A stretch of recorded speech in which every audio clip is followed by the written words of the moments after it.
வீடியோவில் என்ன பார்த்தோம்னா மெக்கானிக்கல் பிஹேவியர் ஆஃப் மெட்டீரியலில் எலாஸ்டிசிட்டி பார்த்தோம், பிளாஸ்டிசிட்டி பார்த்தோம், டக்டிலிட்டி பார்த்தோம், மேலபிலிட்டி பார்த்தோம்.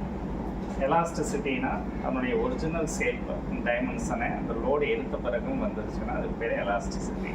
பிளாஸ்டிசிட்டின்னு யாராவது சொல்ல முடியுமா? அந்த மெட்டலில் எடுத்ததுக்கப்புறமும் அதே வராது. அப்படி இருந்ததுன்னா அதுக்கு பேர் பிளாஸ்டிசிட்டி. ஏன்னா இங்கே எலாஸ்டிக் எஃபெக்ட் கிடையாது. அடுத்தது மேலபிலிட்டி.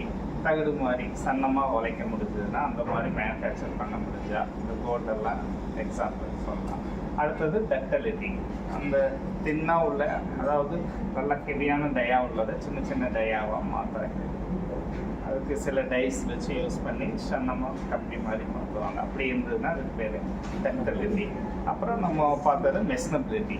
இதனால ட்ரில் பண்ணலாம், ஷேப்பிங் பண்ணலாம், கட் பண்ணுறது, கிரைண்டிங் பண்ணுறது, நர்லிங் பண்ணுறது, சேம்பர், டேப்பரிங் எதுவாக இருந்தாலும் அதெல்லாமே மெஷினபிலிட்டி அப்படிம்பாங்க. இப்போ அடுத்தது வெல்டபிலிட்டி. நேம்லேயே இருக்குது. அப்படின்னு என்னவா இருக்கும்? வெல்டிங்க்கு ஈஸியாக இருக்கும். அதுதான் இங்கே முக்கியம்.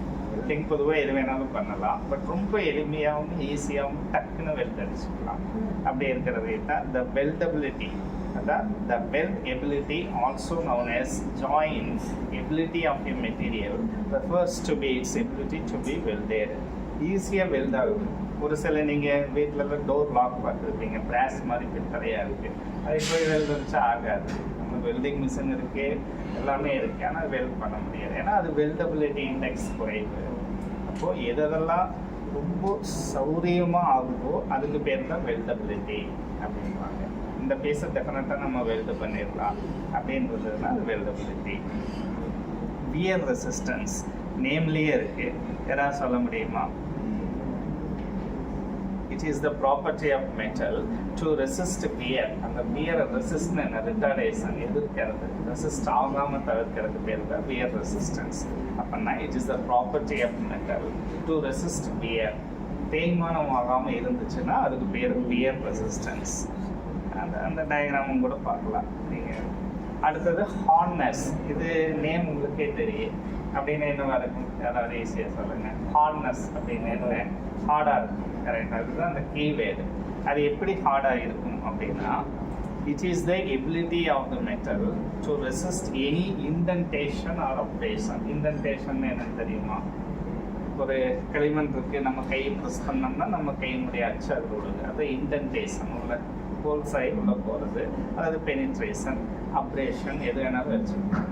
அந்த அதாவது ரெசிஸ்ட் பண்ணுறது, அந்த இன்டென்டேஷனுக்கு ரெசிஸ்ட் பண்ண, எதிர்த்து நின்றுதுன்னா, அப்ரேஷனுக்கு எதிர்த்து நின்னா, தேய்மானம் அடையாமல் பார்த்ததுன்னா அதுக்கு பேர் ஹார்ட்னஸ். ஏன்னா அது ரொம்ப ஹார்ட்னஸான மெட்டீரியல். இதுக்கு உதாரணம் யாராவது சொல்ல முடியுமா? டைமண்ட் எல்லாம் இருக்காது, ரொம்ப ஹார்டான மெட்டீரியல். அதை நீங்கள் கத்தி கொண்டு, அதாவது கிரைண்டிங் மிஷின் கொண்டு பண்ணாலும் கூட அந்த மிஷின் டேமேஜ் ஆகிடும், கத்தி டேமேஜ் ஆகிடும். ஏன்னா இதை விட அது ஹார்ட்னஸ் மெட்டீரியல். எது அதிகமோ அதுதானே ஜெயிக்கும். அப்போது அது ஹைலி ஹார்ட்னஸ் மெட்டீரியல் வந்து டைமண்ட். அதனால தான் கண்ணாடியிலையும் கூட நீங்கள் வச்சா டக்குன்னு வளர்ந்துடும். அது ஹார்ட்னஸ் ப்ராப்பர்ட்டி. ஹார்ட்னஸ் குறைவானது உள்ளதும் இருக்குது. இது வந்து ஒரு ப்ராப்பர்ட்டி, நீங்கள் அப்படி தான் பார்க்கணும். ஹார்ட்னஸ்னா என்ன அப்படிங்கிறது, டு ரெசிஸ்ட் எனி இன்டென்டேஷன் அப்ரேஷன். தேய்மானம் அடையாமல் அது பார்த்ததுன்னா, இன்டென்டேஷன் இல்லாமல் பார்த்ததுன்னா அதுக்கு பேர் ஹார்ட்னஸ் அப்படின்னு அர்த்தம். அது ஒரு மெட்டீரியலுக்கு அதிகமாக இருக்கும். இப்போ வுட்டுக்கு குறைவாக தான் இருக்குது. நம்ம இப்படி ஒரு கத்தி வச்சு செய்யணும்னா உடனே அங்கே ஸ்க்ராட்ச் ஆகிடுது. மெட்டலுக்கு கொஞ்சம் அதிகமாக இருக்குது, டைமண்டுக்கு ரொம்ப அதிகமாக இருக்குது. அந்த மாதிரி டிஃபர் ஆகுது. அடுத்தது பார்த்தீங்கன்னா ஸ்டிஃப்னஸ். இது பேர்லேயே இருக்குது. It is the ability of the metal to resist the deformation or deflection. ஸ்டிஃபாக இருக்கிறது, டிஃபார்ம் ஆகாமல் பார்க்கறது, டிஃப்ளெக்ட் ஆகாமல் பார்த்ததுன்னா அதுக்கு பேர் ஸ்டிஃப்னஸ். இந்த ஃபார் எக்ஸாம்பிள் இங்கே பார்த்தீங்கன்னா அது ஷார்ப் சாரில் இந்த மாதிரி ஸ்டிஃபாக இருந்தால் போதும். அதிகபட்ச ஸ்டிஃப்னஸாக இருந்தால் அது ஹைலி ஸ்டிஃப்னஸ் மெட்டீரியல். ஒவ்வொன்று லோ ஸ்டிஃப்னஸாக இருக்குது. அதான் it is the ability of metal to resist the deformation or deflection. அடுத்தது பார்த்தீங்கன்னா டஃப்னஸ். நேம்லேயே இருக்குது. It is the ability of metal to absorb energy both elastically and plastically deform when it's loaded. ரொம்ப டஃப்பாக இருக்கிறது. தட் மீன்ஸ் ஸ்ட்ராங்காக இருக்கிறது. இங்கேயே பார்த்தீங்கன்னா தெரியும், இங்கே ஒரு லோடை டக்குன்னு விட்டோம்னா அது கட் ஆச்சுன்னா ஒவ்வொன்றும் கட் ஆகாது, ஒவ்வொன்றும் கட் ஆகாது. அதை பொறுத்து அது ஹைலி டஃப்னஸ் மெட்டீரியலா, அது லோ டஃப்னஸ் மெட்டீரியலா அப்படிங்கிறத பார்க்கணும். அப்போ it is the ability of metal to absorb energy both elastically and plastically deform when it's loaded. சின்ன சின்ன வித்தியாசம் தான் இருக்குது, ஸ்டிஃப்னஸ்ஸு, டஃப்னஸ்ஸு, ஸ்ட்ரென்த்து, இதுக்கு எல்லாமே. பட் அந்த கீவேர்டு மட்டும் மாறும்.